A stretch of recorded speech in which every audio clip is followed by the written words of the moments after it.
We are live in 3, 2, 1. As children and youth, we are all part of it. The Church of Jesus Christ of Latter-day Saints has laid out specifics for the new youth program. Some of us thought for 30 years that Henry Lucas was the killer of my sister. A 41-year-old homicide case is being reopened due to new evidence.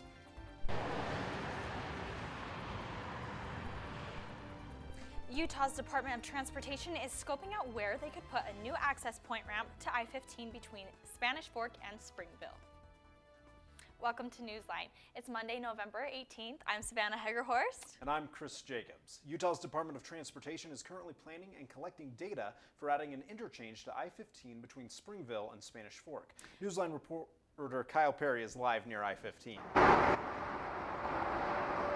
Kyle? With a growing community and this new I-15 ramp is a long-awaited improvement for local communities. Until November 30th, Utah's Department of Transportation is in a scoping phase where they assess the options for this new access point to I-15 between Spanish Fork and Springville, taking into account public comments and concerns.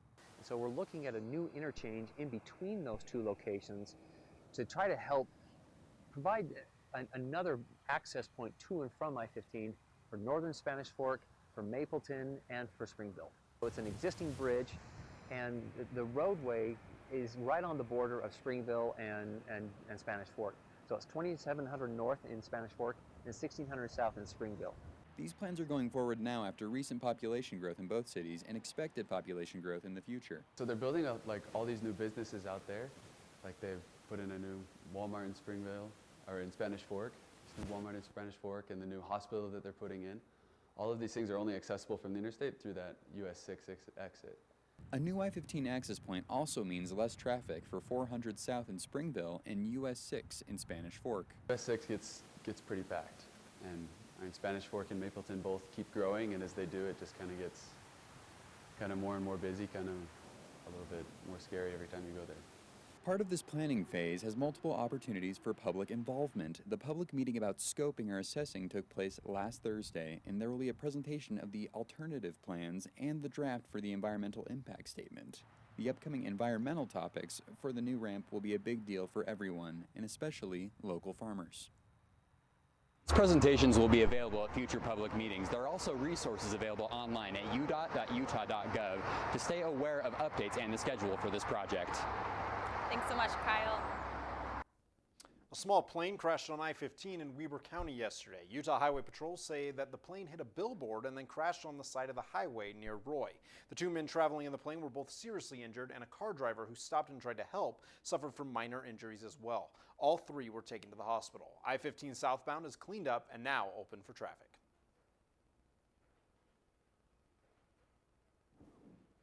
Salt Lake City firefighters are investigating the cause of two fire alarms this morning. The fire started last night at 55 South 900 West in Salt Lake City. Fire crews responded and began putting out the fire. By early this morning, the fire was out, but crews remained at the scene to water down any potential flare-ups. No injuries have been reported, and firefighters are still investigating the cause of the fire. The Provo police are reopening the case of a 41-year-old homicide. Some of us thought for 30 years that Henry Lucas was the killer of my sister. In June of 1978, 26-year-old Sharp was raped and killed in her Provo home. At the time, serial killer Henry Lee Lucas claimed that he had committed the crime. But evidence collected by the Utah Cold Case Coalition shows that Lucas may not have been the killer. Please reopen and re-examine any case that was closed with a Henry Lee Lucas confession. The Utah Cold Case Coalition believes they have found evidence that proves Lucas could not have possibly committed the murder of Sharp, along with 80 other murder cases closed with confessions from Lucas. The Sharp family asks that anyone who may have information on this case please contact the police or the Utah Cold Case Coalition. Causing a distraction or making a sound in a courtroom could get you put into jail. A decorum order released prior to the hearing of Salt Lake City versus the Inland Port Authority explains that anyone present in the courtroom could be put in jail for up to 30 days if they make an audible sound or comment. Other potential punishments include temporary or permanent exclusion from the courtroom or a $1,000 fine. Donovan Mitchell, Rudy Gobert, and other athletes around Utah are helping a Pleasant Grove boy after his car was vandalized. Gabby Stockard joins us now. Gabby, how are they helping and what happened to his car?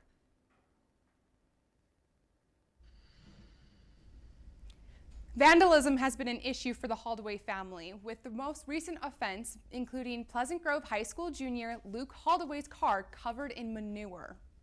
He called me when he got back to his car on his way home, and he's like, "Dad, my car is covered in crap." Luke is a well-known soccer player at Pleasant Grove High School, but he continued to endure acts of vandalism that eventually went too far. Jimmy Rex, an active Twitter user and real estate expert, learned of Luke and wanted him to feel loved in Utah. I think all of us have a little bit of Luke in us. We've all been bullied. We've all been picked on at some point in our lives. Jimmy created a Facebook group, and Instagrammer Garrett Gee of the Bucket List family and Jazz players Donovan Mitchell and Rudy Gobert reached out to Luke. He was on his phone the other night, and he just looks at me, and I'm like, thought something horrible had happened. He's like, "Dad, Donovan Mitchell just texted me, you know." I'm like, "No, he did." And he's like, "No, really, he did." Throughout all of this, Luke has maintained a very positive attitude, but he wants to take the spotlight off him and focus more on how we can help other people in our communities. Luke was ready to forgive right away.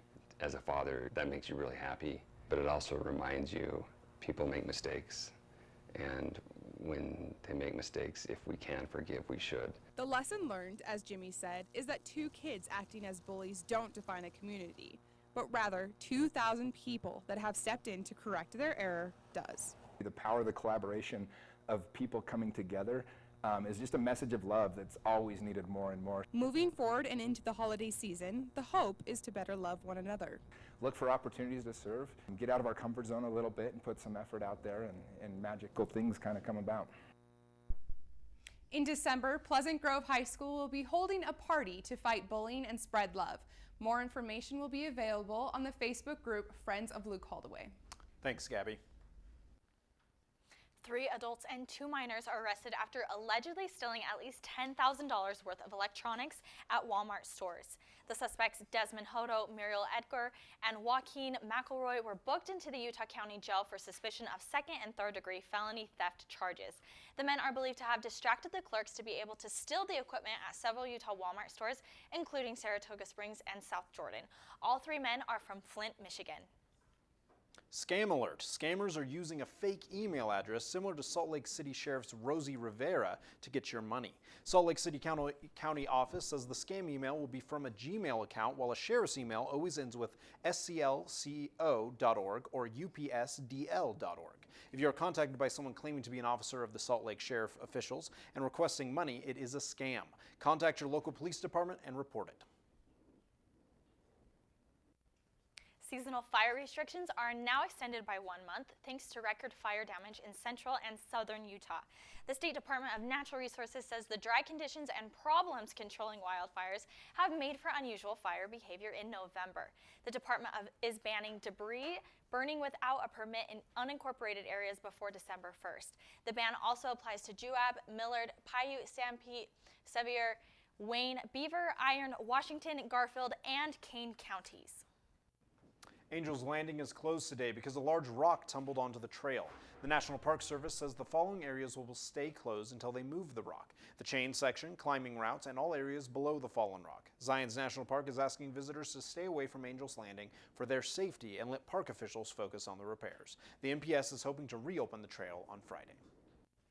Thanksgiving is right around the corner, but not everyone will be having a Thanksgiving dinner. Mandy Welker tells us of a nonprofit group determined to change that. My mom gets diagnosed with brain cancer, and she kind of tells me, "Rob, quit talking about this, you need to go do it." Young Rob Adams was no stranger to hunger. During Rob's junior high years, his family spent nights sleeping in the back of a truck. One day, the Christiansens family invited them into their home and offered to have Rob's family stay there for the holidays. Now Rob is paying it forward and is the founder of a nonprofit known as Thanksgiving Heroes. His nonprofit finds struggling families and provides them with a Thanksgiving meal. And if you think about those kids, when we're sitting around enjoying the best meal of the year, that they don't have anything on their plates, it's unacceptable. People like 11-year-old Chloe nominated her own family for a Thanksgiving meal. Her letter reads, "My mom and dad both work hard to support us, and after paying our rent and basic utilities, sometimes we only have $75 left for food. As a family, it's been like 7 or 8 years since we celebrated Thanksgiving." Their goal is simply no hungry kids during Thanksgiving. Last year alone, Thanksgiving Heroes fed 1,200 people. One thing I love about Thanksgiving Heroes is it provides you a platform to come and be a part of the fun part of a charity. When the volunteers deliver the food to the struggling families, they're instructed to give the following response. Somebody in the community must love you a lot because they want to make sure that you're going to have a Thanksgiving dinner. Thanksgiving Heroes' Big Delivery Day is this Saturday, November 23rd. The magic of this charity isn't the families that get fed, it's the families that get to do the feeding. Those who want to deliver can help donate money or volunteer on their Big Delivery Day to sort food and deliver to the families in need. Reporting for NewsLine, I'm Mandy Welker. Children all over the world are excited to be a part of the new Children and Youth Initiative outlined by the Church of Jesus Christ of Latter-day Saints. As children and youth, we are all part of the Lord's house. Some of the changes include giving rings to the boys and a new medallion to the girls when they leave primary. New themes were announced for both the young men and young women, and conventions focusing on the strength of youth were also announced. Designed especially for you, the Gospel Living app can give you a safe place to focus on what really matters. The new Gospel Living app will roll out in 2020 as a space for youth to track, journal their goals, and access uplifting music, videos, memes, and inspirational messages. Along with the app, kids can join the church's youth Instagram page and use the hashtag #StriveToBe, which is on the new youth logo. This new program will replace the church's existing youth programs on January 1st, 2020. A Brigham Young University student broke the world record for longest rap. The earth, that's like my rhymes, they go and forth, but not. Find out how long he went and what he did to be able to finish strong. It took me 30 years to grow them and to get to that length. Utahns are breaking some crazy world records. We'll share with you some of the Guinness World Records that Utahns hold. Christmas is coming to town, and so is Santa. We'll show you where he showed up in Utah first. Wildfires are spreading across this region, forcing residents to leave immediately. I'll tell you where this is happening with my full weather report next. Yeah, you can be the greatest, you can be the best, you can be the king, come banging on your chest. You can beat the world, you can beat the war, you could talk to God, go banging on his door. You can throw your hands up, you can beat the clock, you can move a mountain, you can break rocks, you can be a master, don't wait for luck. Dedicate yourself and you can find yourself. Stand in the Hall of Fame, and the world's gonna know your name, and you'll be on the walls of the Hall of Fame. Be a champion on the walls of the Hall of Fame.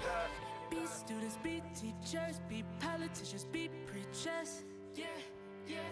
Be believers, be leaders, be astronauts, be champions. Standing in the Hall of Fame.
Wildfires are spreading across Queensland, and authorities want residents to leave immediately. More than 70 blazes are burning across the state, but the Crown's Nest fire is the only one with an emergency warning.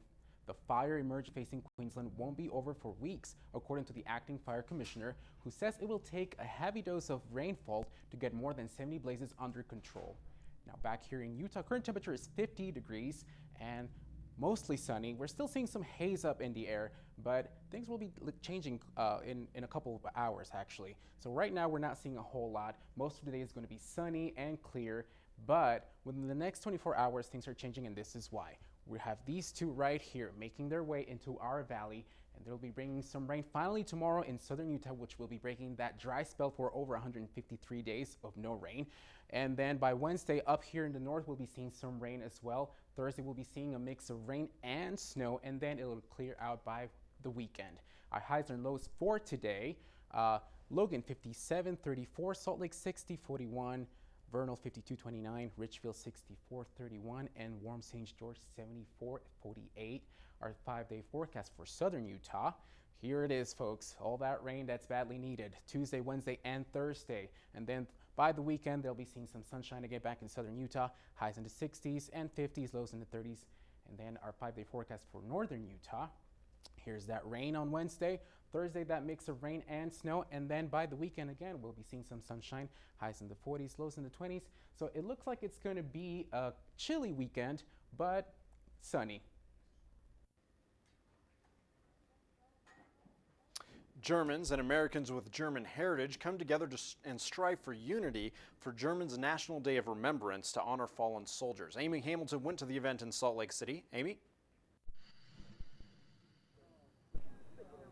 We're here at the Fort Douglas Military Cemetery celebrating Volkstrauertag, the German National Day of Remembrance.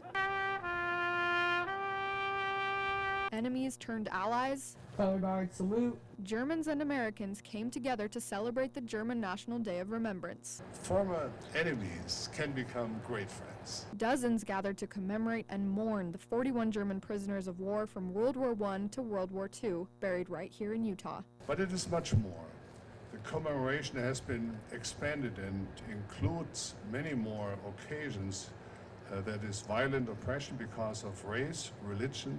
For Inga Ettrick, this commemoration hit close to home. I'm from Germany, and this is always very personally because I also lost all my wonderful young married uncles.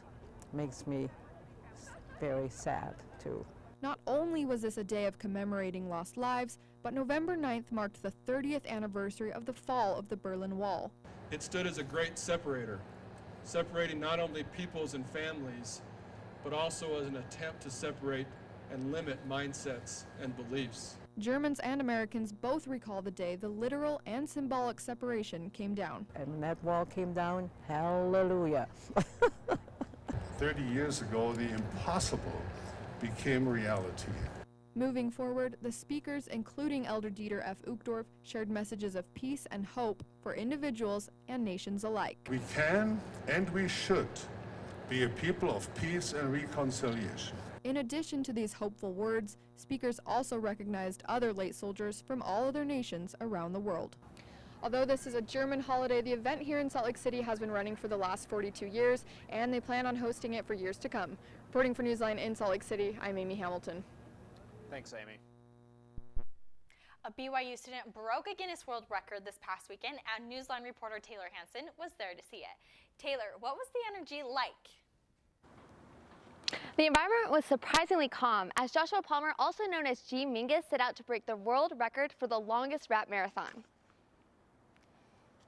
And whatever happens, I can say, hey, I rapped for 30 hours. This weekend, BYU student Joshua Palmer broke the Guinness World Record for the longest rap marathon by rapping for 30 hours. What was it, 25 hours and 56 minutes or something like that? I'm like, hey, 30's just a little bit more than that. Lowe's Extreme Air Sports hosted Josh as he rapped from 11 a.m. on Thursday through 5 p.m. on Friday. The current Guinness World Record for the longest rap marathon is 25 hours and 56 minutes. As you can see, Josh has far surpassed that and is still going strong. Josh is a commercial music major at BYU and has loved rap for a long time, inspiring him to go for a world record. My main rap project right now is actually a sock puppet rap group called Sockhampton. Josh was allowed one 5-minute break every hour, so he quickly learned how to communicate and even hydrate while rapping. So say I'm rapping, keeping it fresh. And there we go, we back at it. So, what do the rules say about what you're allowed to rap? Rap your own songs, rap existing songs, and freestyle. But the hardest part? You can't do the same song in the same 4-hour period. When he couldn't think of what to rap, Josh turned to The Hobbit and the B-movie and Shrek movie scripts. Many fellow students came to give their support during the 30-hour period. I think it's really ambitious. How many people do you know are going for a world record? And Josh even had his well-known sock puppet goat to accompany him. What now? It's gonna be bright out. And Josh's message to all of us? Hey, you can do crazy things. You can try crazy things, you know? Josh was so committed to breaking the record that he barely noticed when he hit the 30-hour mark. Now, I don't think that I could rap for 30 hours straight, but Josh definitely inspired me to find a world record that I could potentially break. Back to you. Thanks, Taylor. The Beehive State is home to dozens of world record breakers. Cassidy McKinney joins us with more.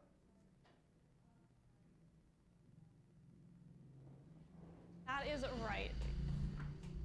That is right, Chris. Utahns hold some of the world's most bizarre records. Lee Redmond of Salt Lake City held one of these coveted titles, and she has the world's longest fingernails. My fingernails define me to a lot of people. You know, I was known as the fingernail lady or whatever. 24 feet in length, and she was recognized in 2003 as having the world's longest nails. In 2009, Lee got in a car crash, and sadly, her nails got totaled, snapping clean off. Ouch. Now, Lee is not the only Utahn who can brag about their world record. Get this, just this month, Josh Connor from St. George broke the record for the fastest person to complete a half marathon while dressed as a cowboy. Connor crossed the finish line lasso in hand in just an hour and 36 minutes. Holy cow. Now, another world record broken here in our state is the record for the world's largest balloon animal. A few years ago, Jeremy Telford's balloon dog measured in at 65 feet by 32 feet. That's taller than a Brachiosaurus. The Brigham Young University campus is a mecca for world record breakers. Here are just a few of the Guinness titles attempted by our Cougars. Fastest blue jean mile, longest paper chain, most stacked hammocks, longest water balloon fight, and my favorite, world's longest maple bar donut. Now, I think it's safe to say that Utahns have some pretty awesome world records, and it should be interesting and fun to see what crazy records they'll break next. Santa Claus comes to town. Kevin Hatch went to the shops at Riverwoods to see this holiday event. It's Christmas here at the Riverwoods. There's plenty to do for families and friends as they have everything from lights, trees, and even Santa Claus to celebrate the holiday festivities this year. We love the lights every year, and we're here to see Santa for the kids. Many families use this event to officially kick off their holiday season. This is our kind of opening to the season. We came last year and my daughter loved it. Parents start to notice their kids know just what time of the year it is and expect to have lots of fun. We're just excited to finally see our kids understand Christmas and get excited. You know, when they're really little, they don't really know what's going on, and I feel like this is the first year that our 3, almost 4-year-old really gets it.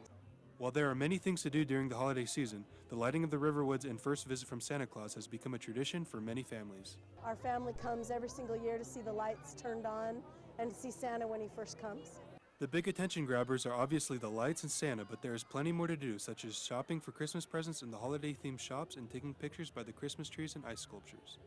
Bring your families, do some shopping, and have some Christmas fun here at the Riverwoods. Reporting for NewsLine in Provo, I'm Kevin Hatch. Santa will be visiting the Riverwoods every Monday through Saturday from now through December 23rd. We'll be right back. My twin brother Jacob has an autism spectrum disorder. I remember one moment after being at school all day, I remember him getting into the car just bawling and saying, "Mom, I have no friends. Why don't I have any friends?" It broke my heart.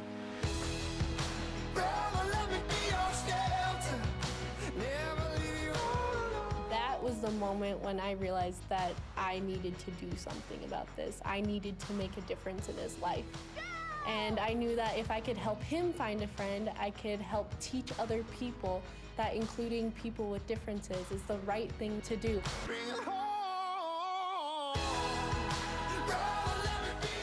That was the inspiration behind my nonprofit Score a Friend. Educating people to include people with differences is so important because when Jacob's included, he feels like he can succeed in life and he feels like he actually has a purpose.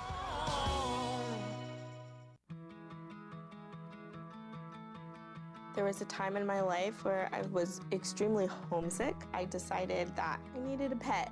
When I first saw a turtle, my heart was full. He jumped up and kissed me and jumped right into my arms. I immediately went up to the volunteers at the shelter and said, I want him.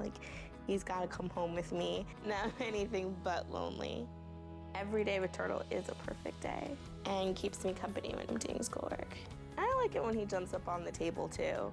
He is a veggie thief. He's an incredible companion and my best friend. Can't say that I've met anybody that doesn't love him too. When I adopted Turtle, I discovered all the things that make him unique. He's a little bit of a lot of things, but mostly he's all pure love.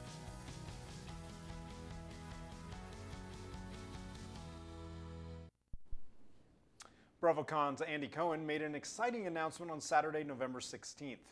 Cohen announced that the new season of The Real Housewives is going to be based in Salt Lake City. If Joe is deported and goes to Italy, will you go there with him? No, I probably wouldn't. After having seasons of The Real Housewives of New York City, Atlanta, and New Jersey, fans are excited to hear it's coming back out west. BravoCon posted on Instagram saying that there is going to be high hopes, high altitudes, and high drama in The Real Housewives of Salt Lake coming in 2020. Yeah, I don't think I realized that was a real show. I didn't know it was still running, but I'll watch it. I can't believe it made it to Utah. Thanks for joining us for Newsline today. We hope you have a great day.